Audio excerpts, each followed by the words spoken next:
yurtdoshlar, bugun xudo xolasa 26-may. Yana bitta navbatdagi savdomiz. Bu 10-aravamiz, bitta mahallaga 10-aravamiz Bekobodcha bu. Ravshan akamiz keldilar, tayyor aravamizni olib ketyaptilar. Ravshan aka, prinsipimiz haqida bir o'zingiz bir ma'lumot berib bir mana aytsan. Yo'q, yaxshi prinsip. Xohladingizmi? Ma'qul. Yaxshi kunlarga xizmat qilsin aka. Endi xizmat qiladi endi bo'ladi. Xudo xolasa. Bo'pti, rahmat. Sog' bo'lasiz aka. Rozi bo'linglar lekin.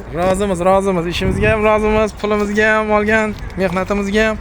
Bu aravamiz 1.42 metrlik arava. Ustida rushatkasi 70 sm. Poli listdan. Mana parkoplarini ham uladik.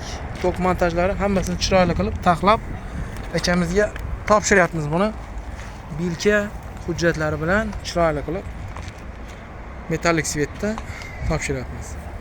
Sog' bo'lasizlar, salomat bo'lasizlar. Kimga shunday arava kerak bo'lsa, pritsep bemalol telefon qilib bog'lanaverasiz. Manzilimiz Jizzax viloyati G'allarol tumanidamiz. Obuna bo'lib qo'yishni unutmang. Sog' bo'ling, salomat bo'ling.